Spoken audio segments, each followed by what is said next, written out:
मुंबई महानगरपालिका निवडणुकांची जी तयारी आहे उमेदवारांची ती आता अंतिम टप्प्यात आलेली आहे. मी प्रभाग क्रमांक 165 मध्ये जे काँग्रेसचे उमेदवार आहेत अशरफ आझमी ते निवडणुकीच्या रिंगणात उतरले.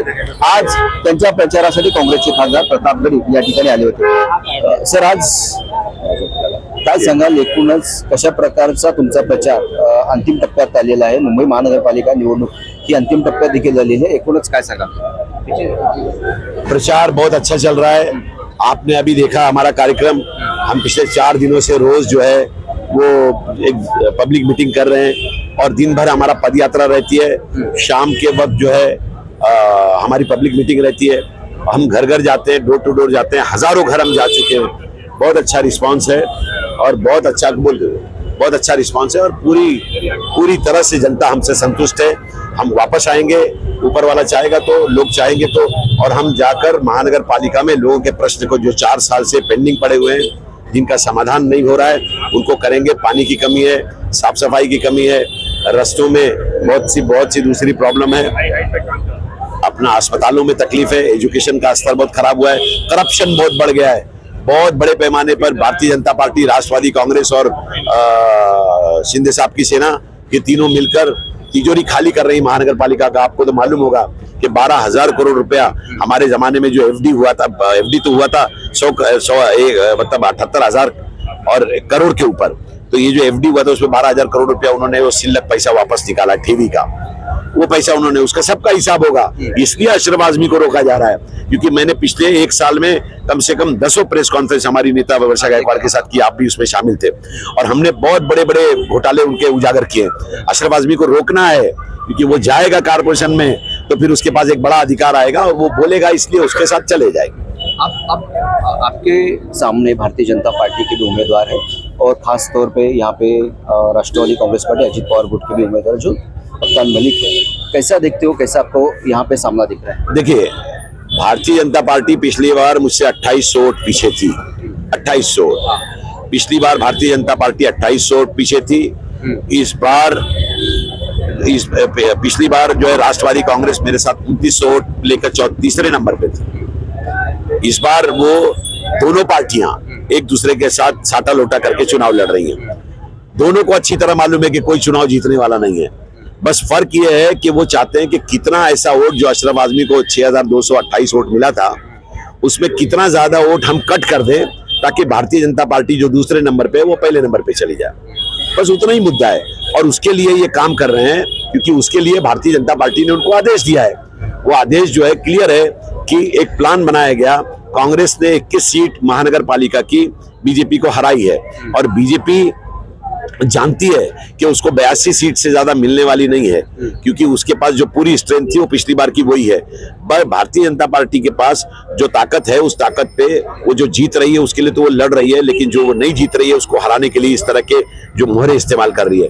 लेकिन यहाँ से मैं आपको आह्वान करता हूँ कि साहेब, भारतीय जनता पार्टी के सभी साहेब लोग, ये जो सीट है, ये सीट के लिए जो आप ख्वाब देख रहे हो, ये ख्वाब आपका कभी पूरा नहीं होगा क्योंकि जिन लोगों को आपने अपने लिए लगाया है उनको इस इलाके के आम आदमी जो है वो बिल्कुल भी, और सेकुलर वोट कहीं नहीं डिस्प्यूट होगा, डिवाइड होगा. और मैं आपको एक और बात बताता हूँ, हमारा आह्वान है आपके माध्यम से. ये बड़ा दावा कर रहे हैं मुंबई शहर में कि बिहार करेंगे, मुंबई का बिहार करेंगे, एक स्लोगन चल रहा है भारतीय जनता पार्टी और शिंदे साहब की सेना और राष्ट्रवादी कांग्रेस का. आप इत्मीनान रखिए, ये इलेक्शन उसी तरह से होगा जिस तरह से 2024 में पार्लियामेंट का चुनाव हुआ था और यही महाराष्ट्र है और उत्तर प्रदेश है जिसने बीजेपी को सत्ता के बहुमत से दूर कर दिया गया था और उसकी उदासीनता आज तक मोदी जी के चेहरे पे, वो उदासीनता इस बार भी होगी. उनका ख्वाब पूरा नहीं होगा कि मोदी जी अपना झंडा लहराएं और अदानी जी को जमीनें मिले, इसका भी ख्वाब पूरा नहीं होगा.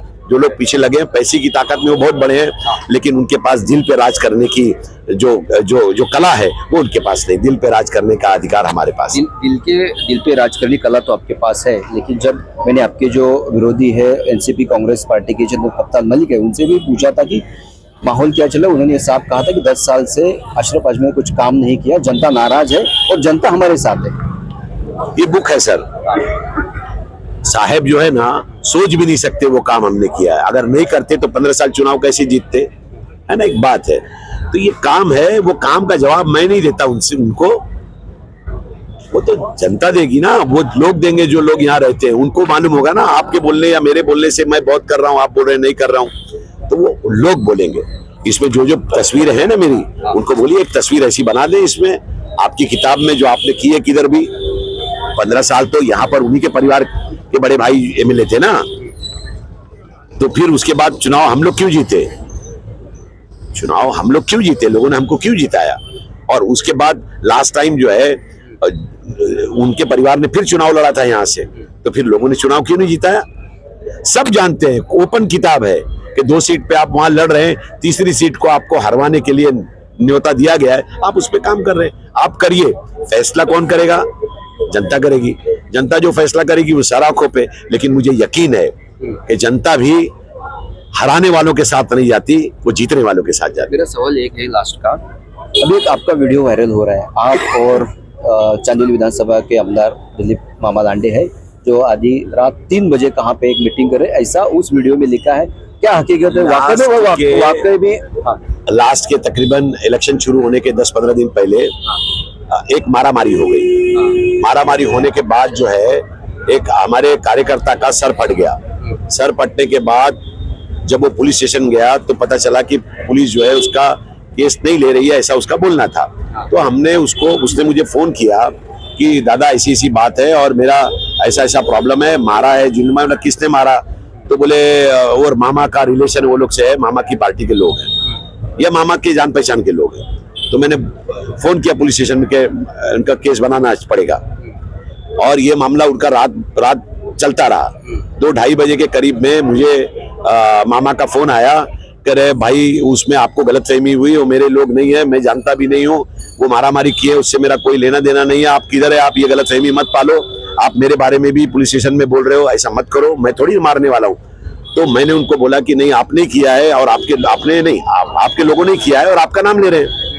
बोले नहीं आप नीचे आओ, नीचे आओ। वो पुलिस के साथ उनके सिक्योरिटी और उनके सारे आदमी आए मेरे साथ वहां नीचे आके, मैं गेट से बाहर आया अपनी बिल्डिंग से, वो साइड में खड़ा हूं मैं, और खड़े रहकर मैंने उनसे उस रात जो है हमने 10-15 मिनट बात की। और उसके बाद मैंने वो जो मेरा लड़का है उसके जो परिवार के लोग हैं साकिनाका पुलिस स्टेशन के हाथ में, वो लोग जो है फिर उसके बाद मैंने वो जब बात हुई और मामला हल हुआ तो उसके बाद उनका समझौता हुआ, और समझौता होने के बाद वो मामला खत्म हुआ।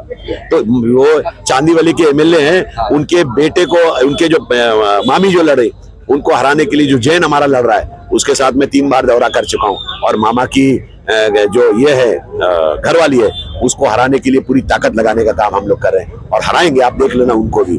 तो ये सब चीजें अगर मेरे सुनिए ना, जो लोग ये वीडियो निकाल रहे हैं ना, वो दिन भर फडणवीस साहब के बंगले के पास दिन भर बैठे रहते थे कि साहब हमसे गलती हो गई, दिन भर बैठे रहते थे।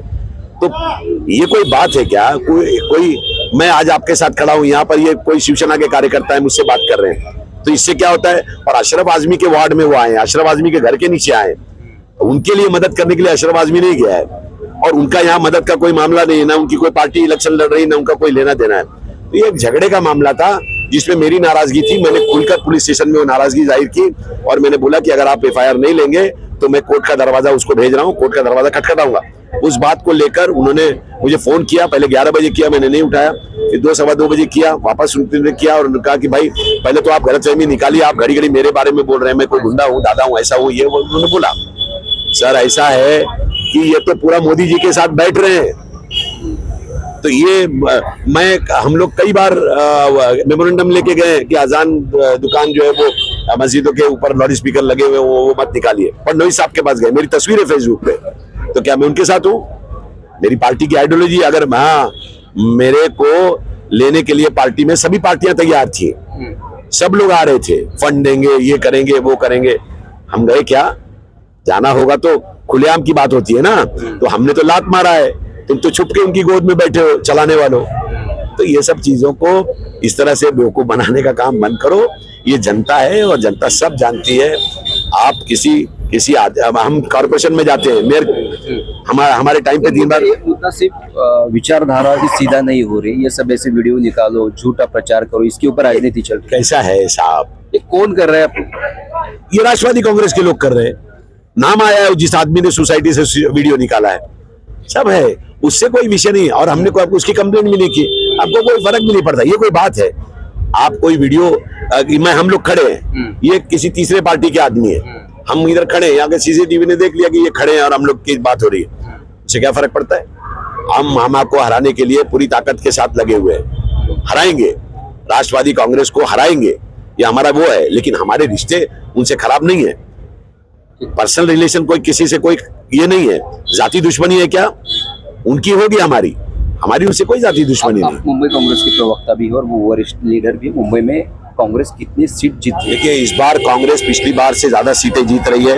मैं ये मानता हूं कि बीजेपी ने हर तरफ से रोकने का काम किया है। मैं ये मानता हूं कि राष्ट्रवादी कांग्रेस को अगर थोड़ा भी वोट गया तो मुंबई में कांग्रेस का नुकसान होगा। लेकिन मैं ये भी जानता हूं कि मुंबई का जो वोटर है, मुंबई का जो नागरिक है, वो इतना जागरूक है कि वो सबक सिखाएगा इनको। ये पीछे के दरवाजे से सामने, पीछे से गले मिलना, सरकार में बैठना, सरकार में बैठकर उनके सारे चीजों को अपने साथ करना और उसके बाद जैसे ही इलेक्शन आ जाए उनके खिलाफ नारे लगाना कॉमन है। ये नूरा कुश्ती हमारे यहाँ बोलते हैं, वो नूरा कुश्ती है। ये जो रेसलिंग होती है, देखा होगा आपने कि इस बार तू जीत जा, अगली बार मैं जीत जाऊंगा।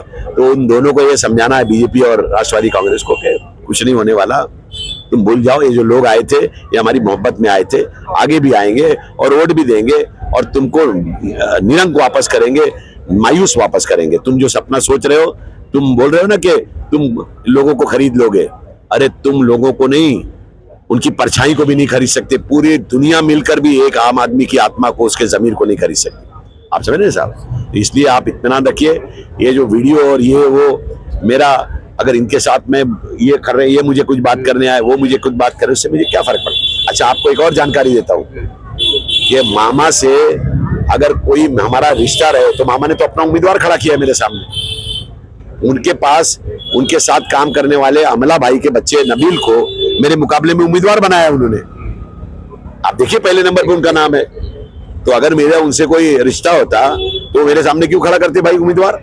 वो भी मुझे हराने की कोशिश कर रहे हैं। हे होते काँग्रेसचे अशरफ आझमीचे प्रभाग क्रमांक 165 मधून मुंबई महानगरपालिका निवडणुकीच्या रिंगणामध्ये उतरले. मी गुणवंत डांगर, DRV न्यूज, मुंबई.